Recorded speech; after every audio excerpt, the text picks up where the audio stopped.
I place the last crystal goblet on the table and step back to admire my handiwork. The salmon gleams under the soft light of the dining room chandelier, nestled on Grandma Alice's antique china. Vera, Lynn's beloved embroidered tablecloth drapes perfectly across the mahogany, not a wrinkle in sight. Simone, did you remember the lemon wedges? Vera Lynn calls from the living room where she entertains her bridge partner June Parker. The television murmurs in the background, the volume set to precisely the level my mother prefers. Right here, I answer, arranging the slices in a fan pattern just the way she likes them. My fingers work methodically, practiced after 12 years of these small accommodations. Cousin Lucas arrives with a bottle of white wine, kissing me quickly on the cheek before hurrying to greet our mother. The Andersons from next door follow shortly after, bearing a small gift wrapped in silver paper. Our gathering is intimate, just 5 guests to celebrate the woman who gave me life. When everyone is seated, I lift my glass for a toast. To Mom on your special day. May this year bring you joy and… Actually, Vera Lynn interrupts, her voice clear and crisp as the wine in our glasses. I'd like to say something. She smooths her napkin across her lap and surveys the table with the satisfied look of a queen addressing her subjects. You've all been so kind to come today. At my age, birthdays make you reflect on what truly matters. Her gaze falls on me, and something in her eyes turns cold despite her smile. And what would matter most to me? What would be the best gift my daughter could give me? She pauses, her voice lilting upward like she's announcing a wonderful surprise. Is to leave my life. The room freezes. June's fork stops midway to her mouth. Lucas stares at his plate. The silence stretches like pulled taffy, thick and uncomfortable. Mom? The word leaves my mouth, a question hanging in the still air. You've done your duty, dear. 12 years is quite enough sacrifice, don't you think? It's time we both moved on. Her tone is light, as if discussing a change in weather rather than casting me aside. My hands go still in my lap. I can feel 5 pairs of eyes shifting between us, witnessing this moment when the ground beneath me crumbles away. I rise from my chair, napkin falling forgotten to the floor. Without a word, I walk to the coat closet, slide my arms into my jacket, and step outside into the cool evening air. Behind me, the birthday cake sits uncut on the sideboard, its candles unlit. The night air cools my heated face as I walk without direction. 12 years ago, I was 26 and flourishing in my master's art program. Professor Harwood had called my work revelatory and hinted at gallery connections for after graduation. Then the phone call came. Simone, I've fallen. It's my hip. My mother's voice trembled over the line. The doctor says I'll need surgery and months of rehabilitation. You're all I have. 2 days later, I packed 3 suitcases, just until she heals, and moved back into my childhood home. I deferred my final semester, promising my professors I'd return in 6 months. But 6 months became a year became 2. Somehow, 12 years slipped away while I wasn't looking. The days after the birthday dinner pass in a haze. By the 3rd morning, my phone buzzes repeatedly. Vera, Lynn's name flashes on the screen as she went out. I watch it ring until the screen goes dark. Instead of answering, I pull out the leather-bound journal I bought myself last Christmas but never used. On the first blank page, I write, I've been erased from my own life. The words stare back at me, stark and true. When I finish writing, I do something I haven't done since moving back home. I lock my bedroom door. The small click of the mechanism sliding into place sounds like freedom. As I sit on the edge of my bed, memories surface. I remember returning from a weekend art retreat to find my childhood bedroom repainted. The soft yellow walls I'd chosen were now beige. My mother had smiled, pleased with herself. Surprise! I thought the room needed refreshing. My art books had been rearranged, posters taken down, my space remade in her vision while I was gone. It was just one moment in 1,000 similar moments. Small erosions that accumulated until the person I was became buried beneath the person she needed me to be. I stand before the mirror now, studying my reflection. When did these fine lines appear around my eyes? When did my shoulders learn to curve inward like this? My art career, my friendships, even potential relationships, all sacrificed at the altar of filial duty. The woman in the mirror looks like a stranger, and I realize with startling clarity that I barely recognize myself. The next day, the fluorescent lights of First National Bank buzz overhead as I wait in line, clutching my account statement. A hollowness has settled in my stomach since the birthday dinner 4 days ago. I've barely spoken to Vera Lynn, our paths crossing in silent choreography around the house. Next customer, please. No. The teller Marlene, according to her nameplate, smiles as I approach. Her salt and pepper hair reminds me of my art professor from years ago. I'd like to review my account transactions for the past year, I say, sliding my ID across the counter. Of course, Miss Bennett. Her fingers tap efficiently across the keyboard. Your joint account with Vera Lynn Bennett, correct? I nod, watching her eyes scan the monitor. Something shifts in her expression. Is there a problem? I ask. Well, she hesitates. There have been several transfers from this account to another account solely in your mother's name. How much? In the past 12 months. She clicks through screens. $7,800 total. My fingers grip the counter edge until my knuckles turn white. The room seems to tilt slightly. May I see the transfer slips? My voice sounds distant, belonging to someone else. Marlene turns her monitor toward me, then retrieves paper copies from a drawer. Here they are, all authorized with your signature. But they aren't my signatures. Close, but not mine. The loops too rounded, the final stroke too long. These aren't my signatures, I whisper. Marlene's expression softens with recognition. I should mention, this isn't the first time money has moved between these accounts. What do you mean? What? Similar transfers appear regularly over the past few years. She lowers her voice. Your mother told Mr. Dalton you approved all household expenses when she was in last month. The floor beneath me feels suddenly insubstantial. I thank Marlene and walk outside, the manila folder of transaction records heavy in my hands. When I arrive home, voices drift from the kitchen. Vera Lynn and June Parker sit at the table, teacups between them. They fall silent when I enter, two pairs of eyes tracking my movements. Simone, we were just talking about you, Vera Lynn says brightly. The brooch pinned to her blouse catches the light, Grandmother Alice's cameo that disappeared from my jewelry box last Christmas. Were you? I open the refrigerator, my back to them. Just saying how dedicated you are, Vera Lynn continues, giving up everything for me. I turn slowly. June's eyes hold something concern, pity, that contrasts sharply with my mother's placid smile. That's one way to put it, I say. June shifts in her chair. How are you managing with the roof repairs? Vera Lynn mentioned they were quite expensive. Roof repairs? The words come out sharper than intended. The leak over the guest bedroom, Vera Lynn says smoothly. Remember, dear? From that storm in April. There was no leak. No storm severe enough to cause damage. No repairs I've seen evidence of. Must have slipped my mind, I say. Later, after June leaves, I search my mother's desk while she naps. Beneath her tax returns, I find property documents I've never seen before. The deed to our house, my childhood home, shows alterations to the ownership percentages. My name, once equal with hers, now appears as a minor stakeholder. I check my separate savings account online. The balance reads $1,247.82. Last year, it held over $12,000 my emergency fund built from years of careful saving from my library salary. My legs carry me to the attic where I stored my art supplies, expensive brushes, imported paints, canvases I'd been saving for someday. The corner where they lived now holds stacked plastic bins labeled Vera, Lynn's Craft Corner, in my mother's handwriting. When I confront her about the missing supplies, she waves dismissively from her armchair. I donated those old things. You clearly weren't using them, and I needed space for my new hobby. The senior center is offering ceramics classes. Those were my professional supplies. You had no right. This house runs my way or not at all, Simone. Her voice hardens. I thought I made that clear at my birthday. June calls the next morning. When I answer, she asks if Vera Lynn is nearby. She's at her bridge club, I say. Listen carefully, Simone. June's voice drops to nearly a whisper. She's been telling everyone you're mentally unstable. Claims you've been forgetting things, misplacing items, having mood swings. She showed us a brochure for a facility, said she might need to consider options for your care. My throat tightens.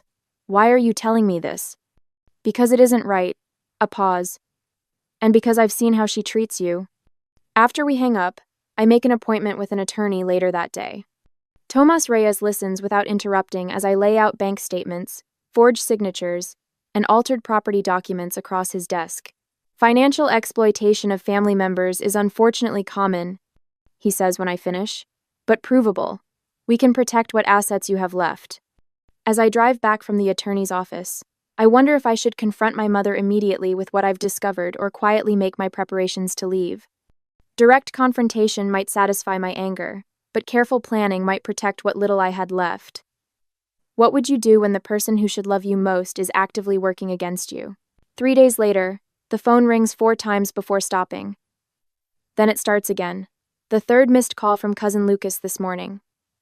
I check the voicemail, pressing the phone against my ear. Simone, I heard you've been acting strangely. Mom talked to Aunt Vera Lynn. We're worried about you. Call me back, okay? I delete the message and place the phone face down on the kitchen table. 3 days, and Vera Lynn has already launched her counterattack. The realization settles in my stomach like a stone. When I check the mail that afternoon, Mrs. Anderson from next door watches me from her porch. Her usual friendly wave is replaced by a tight-lipped stare that follows me back inside. Later, I overhear a hushed conversation through the open window. Such a shame when the caretaker needs care, Mrs. Anderson whispers to her husband. Vera Lynn says she's been having episodes. Episodes. The word coils around my throat like a snake.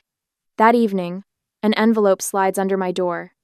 Inside, a formal invitation on Vera Lynn's monogrammed stationery. Family meeting, Saturday, 2 p.m., June's house. My name isn't listed among the attendees. I've become a topic, not a participant. The next morning brings fresh revelations.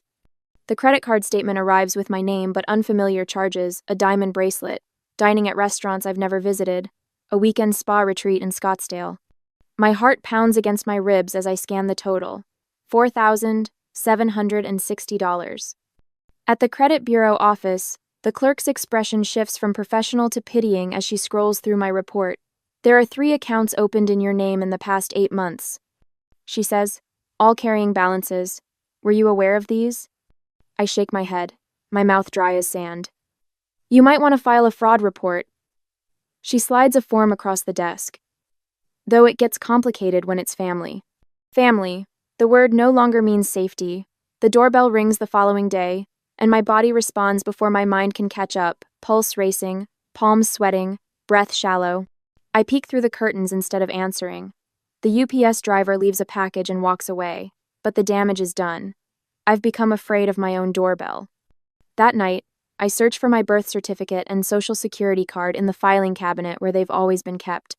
The folder sits in its place, but the contents are gone. My passport is missing from the desk drawer. Even my college diplomas have vanished from the wall, leaving rectangular shadows on the faded paint.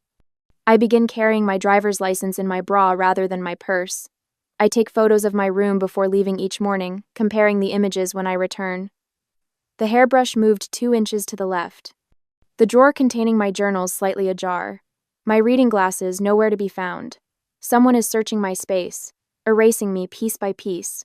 Then, unexpectedly, a lifeline appears. A small white envelope slides under my bedroom door one evening, not Vera Lynn's formal stationery, but plain notebook paper folded into thirds. The handwriting is unfamiliar. You are not invisible, and you are not wrong. No signature, but I recognize the lavender scent of Elaine Darnell's hand lotion, the neighbor who lives 3 doors down, who smiles when we cross paths at the supermarket. I tuck the note into my journal, running my fingers over the words until they blur beneath my touch. The first validation I've felt in years. Saturday arrives with the weight of inevitability. I hear them gathering in the kitchen, Lucas's deep voice, June's characteristic laugh, the tap of Vera Lynn's cane against the tile floor. I stand in the hallway listening. She refuses to see reason, Vera Lynn says, her voice trembling with practiced vulnerability. After everything I've done. We'll talk sense into her, Lucas assures her. I step into the doorway. The conversation halts. 3 pairs of eyes turn toward me. Simone. Lucas stands, his expression a mixture of concern and condescension. We need to discuss your behavior. My behavior? The words escape in a whisper. The erratic spending, the paranoia, the accusations. He counts off on his fingers. After everything your mother's done for you, this is how you repay her? Something shifts inside me, a tectonic plate moving after years of pressure. I straighten my spine, feeling my full height for the first time in years. No one has the right to demand my entire life in return for being my parent. I say, my voice steady, not even her. Lucas blinks, startled by the clarity in my tone. You've always been dramatic, Vera Lynn interjects, reaching for June's hand. She gets this from her father's side. Dramatic? I laugh, the sound foreign to my own ears. Is it dramatic to want autonomy? To question why my signature appears on documents I never signed? The doorbell interrupts us. I answer without hesitation, relief washing over me at the sight of Tomas Reyes in his pressed suit, leather portfolio tucked under his arm. He nods professionally. Miss Bennett, I have those documents you requested. Behind him stands Elaine Darnell, her silver hair catching the afternoon light. I hope I'm not intruding, she says, though her firm expression suggests she doesn't care if she is. I thought you might want a witness. They step inside, and suddenly the kitchen feels balanced 3 against 3. Tomas opens his portfolio on the table, revealing notarized bank statements and highlighted forgeries. These transfers occurred without my client's knowledge or consent, he explains, his voice measured and calm. The signatures have been professionally analyzed and confirmed as forgeries. Vera Lynn's face pales. June studies her teacup with sudden interest. That's impossible, Lucas begins, but his protest lacks conviction. It's all documented, Tomas continues, including the credit accounts opened in Miss Bennett's name without her authorization. I stand beside Tomas, aware that my voice no longer shakes when I speak. I'm freezing the joint accounts today and initiating legal separation of property. You can't do that, Vera Lynn snaps, the vulnerable act dropping away. I'm your mother. Being my mother doesn't entitle you to my identity, I reply. Elaine steps forward.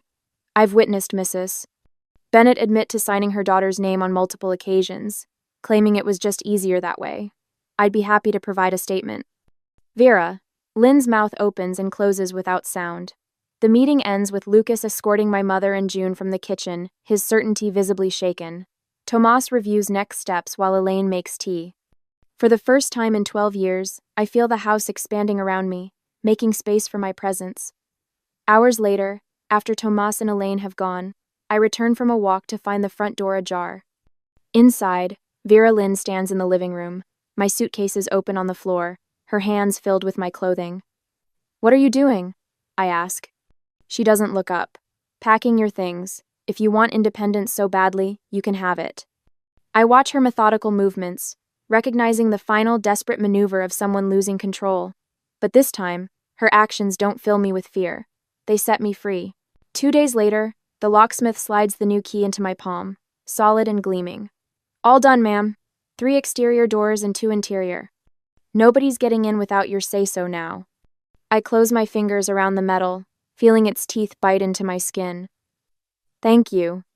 After he leaves, I walk through each room of the house, testing locks, mentally reclaiming territory. The master bedroom, once Vera Lynn's exclusive domain, now bears a brass deadbolt that only my key can turn. I've moved her things to the guest room while she was at June's yesterday. My phone buzzes with a text from Tomas. Bank accounts separated. Password reset on all financial portals. Documented 6 forged signatures so far. For 12 years, I've been the ghost in this house. Now I'm becoming solid again, one boundary at a time. When Vera Lynn returns that afternoon, her key slides uselessly against new tumblers. I watch through the curtains as confusion crosses her face, followed by indignation. She jabs the key harder, twisting with increasing force until her knuckles whiten. When she finally looks up, our eyes meet through the window. The shock on her face is worth every penny I paid the locksmith. I open the door just enough to speak through the gap. Your things are in the guest room. We need to talk about the forged signatures at the bank. This is ridiculous, she sputters, her voice rising to carry to the neighbors' houses. My own daughter locks me out of my home. My home, I correct her, voice steady. The deed shows I've owned it since Grandma Alice passed. The deed you tried to alter. My home. Her performance falters momentarily before she recovers, eyes brimming with rehearsed tears. I'm calling Lucas. The family needs to know what you're doing. Go ahead, I say, closing the door softly. That evening, My phone lights up with a call from June Parker. I nearly decline it, assuming she's acting as Vera, Lynn's proxy, but something makes me answer. Simone? It's June. Her voice sounds different, hesitant, without the usual confidence she displays at my mother's side. Vera, Lynn's called an emergency family meeting at my house tomorrow. She's telling everyone you've had some kind of breakdown. My stomach tightens. I expected as much. I thought you should know what she's planning. June pauses, then adds, I could record the conversation, let you hear what she's saying behind your back. The offer surprises me. Why would you do that? Because some things she's claiming don't add up. She said you stole money from her accounts, but I was there when she bragged about using your credit for that cruise last year. Said you'd never notice. I press my hand against the wall to steady myself. She told you that? And more. I kept quiet too long because she was my friend first. That was wrong of me. After we hang up, I sit at my kitchen table, spreading out the financial documents Tomas helped me gather. Each paper represents another betrayal: forged checks, credit accounts opened in my name, transfers from joint accounts. The evidence forms an undeniable pattern. The next morning, my phone rings again. It's Lucas, his voice uncharacteristically subdued. I just left June's 10. Your mom's saying some pretty extreme things about you. Let me guess. I'm unstable, ungrateful, possibly stealing from her? His silence confirms it. Some of what she's claiming doesn't make sense. She said you've never paid toward household expenses, but I remember you mentioning taking a second job to cover the roof repairs last year. The repairs she arranged without telling me, then forged my signature for payment? I keep my voice calm, factual. Lucas, I have the documentation. Actual proof, not just accusations. Another silence. I'd like to see it, if that's okay. Come by tomorrow. I'll show you everything. That night, Tomas calls with updates on the legal documentation he's preparing. We've established a clear pattern of financial exploitation, he says. With the bank records and the forged signatures, we have enough for a formal complaint. While we talk, Elaine from next door drops by with a homemade casserole and helps me rearrange the living room furniture. We move Vera, Lynn's heavy wingback chair, to the basement and bring my reading chair down from the attic, where it's been stored for years. The room already feels more like mine. How are you sleeping? Elaine asks, straightening a lamp on the side table. Last night was the first time in weeks I didn't wake up at 3 a.m., wondering what she'd do next. I admit, good, that's a start. After Elaine leaves, June calls again. Vera, Lynn's changing her story now. Yesterday you were irrational and dangerous. Today she's saying you're just confused and need family intervention. Because the dangerous narrative wasn't working? Exactly. Some of the family is starting to ask questions she doesn't want to answer. I thank her for the information, feeling a strange mix of vindication and sadness. When June offered to help me expose my mother's manipulations to the family, I hesitated. Would bringing everything into the light finally free me from her control, or would it just drag me deeper into a conflict I was trying to escape? The next day, Lucas actually comes by as promised. He sits at the kitchen table, carefully reviewing each document I place before him. His expression grows increasingly troubled as the evidence mounts. Why didn't you say something sooner? He finally asks. Would you have believed me over her? His silence is answer enough.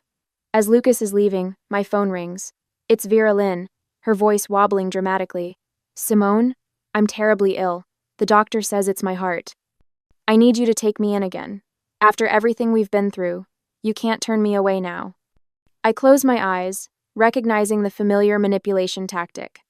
But this time, instead of rushing to help, I simply say, I'll have Lucas drive you to the emergency room. If the doctor confirms it's serious, we can discuss next steps. Her startled silence tells me everything I need to know. The old tactics won't work anymore. For the first time in 12 years, I'm writing my own story. 2 days later, the doorbell rings at precisely 8 in the morning. I open it to find Vera Lynn leaning heavily on a cane, her face drawn with exaggerated pain. Chimone? She wheezes, clutching her chest. I need to come in. The doctor says my heart isn't good. I step aside wordlessly, watching as she limps dramatically into the living room. The same living room where she once told me to leave her life. Now she wants back in.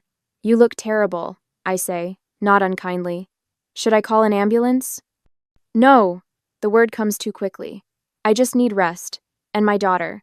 She sinks into the armchair, my armchair now, and closes her eyes. The medication makes me so tired. When I turn to get water, I catch her reflection in the hallway mirror. Her grimace vanishes, replaced by calculation as she surveys the room, taking inventory of what might still be hers. The doorbell rings again. Lucas stands there, hands jammed in his pockets. I heard your mom was sick. Thought I should help mediate things. His eyes dart between us, uncertain where loyalty should land. Perfect timing, I say. Come in. Vera Lynn immediately doubles over, hand pressed to her heart. Lucas, thank goodness. Tell Simone how serious this is. Lucas shifts uncomfortably.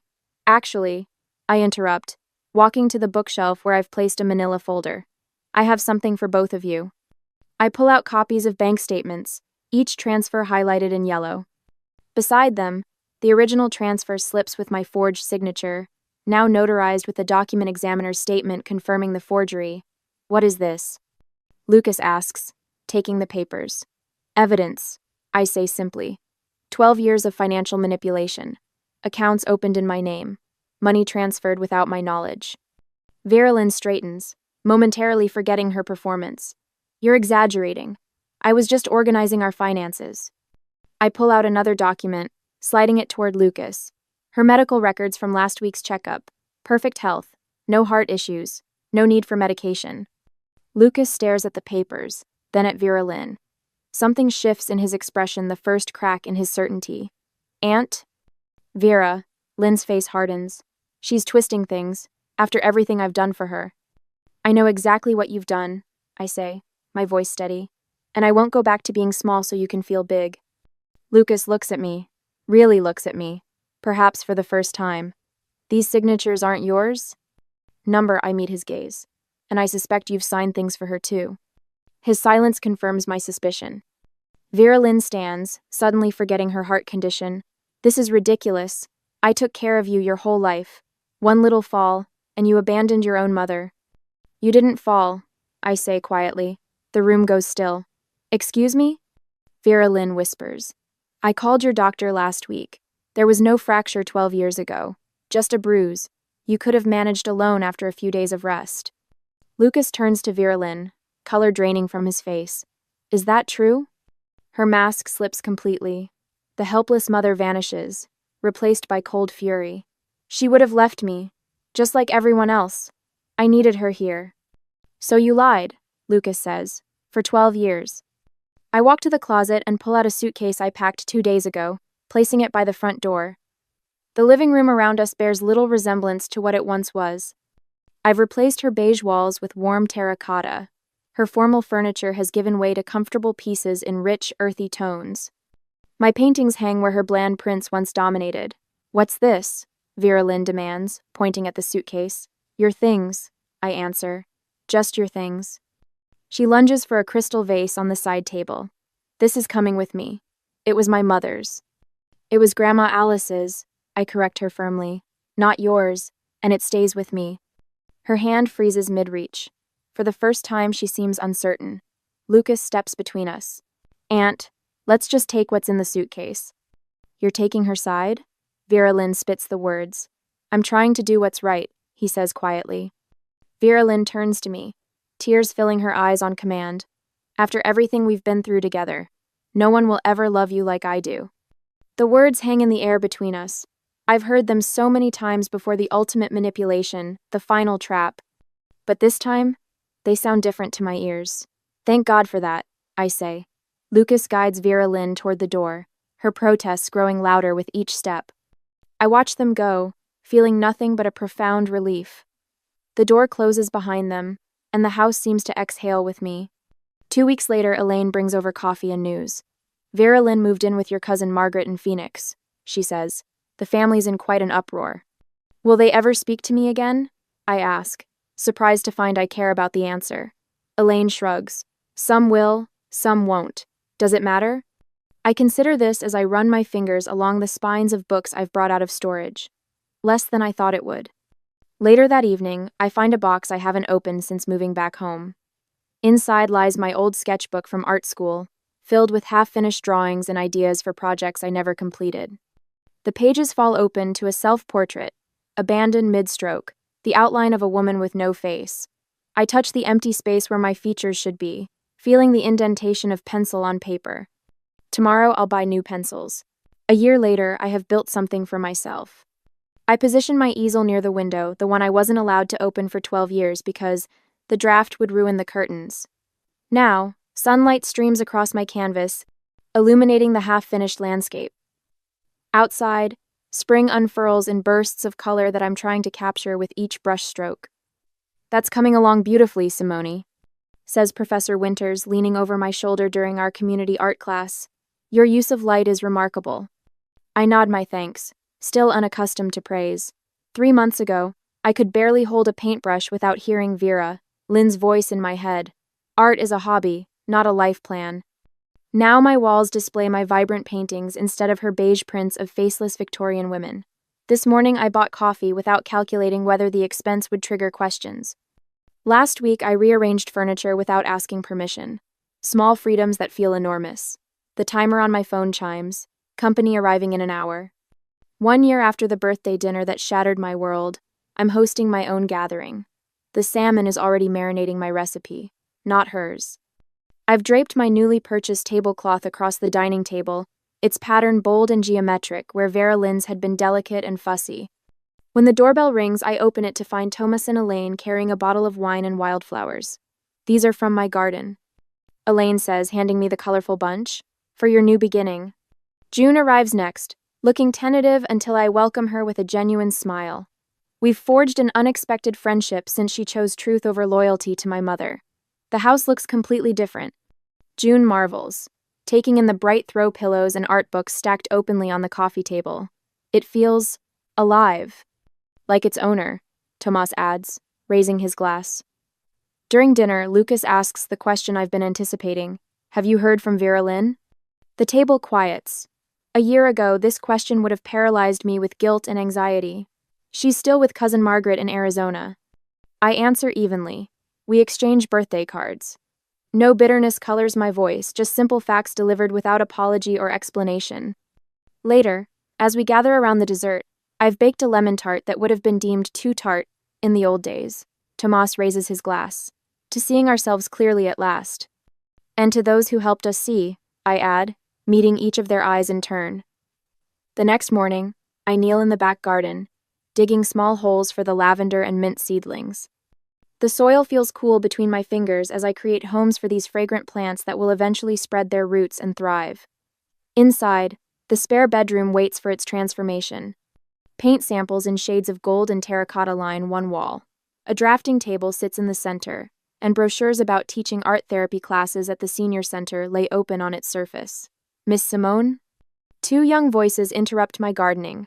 The Henderson girls from down the street stand at my garden gate, holding a plate covered with a checkered napkin. "Mom made apple cinnamon muffins," says 8-year-old Katie. "She said to bring you some because your garden makes her feel braver." "Braver?" I ask, accepting the plate. "She started painting again," explains 10-year-old Abby. "She says if you can make beautiful things after everything, maybe she can too." After they leave, I sit on my garden bench, the plate of muffins beside me. I pull out my journal, no longer hidden but displayed proudly on my nightstand, and write. Maybe I wasn't meant to be seen by them, but to see myself. As I plant new roots in the garden that is finally my own, I wonder if true freedom comes from cutting ties completely, or from maintaining them at a safe distance. What would you choose? Clean breaks or careful boundaries?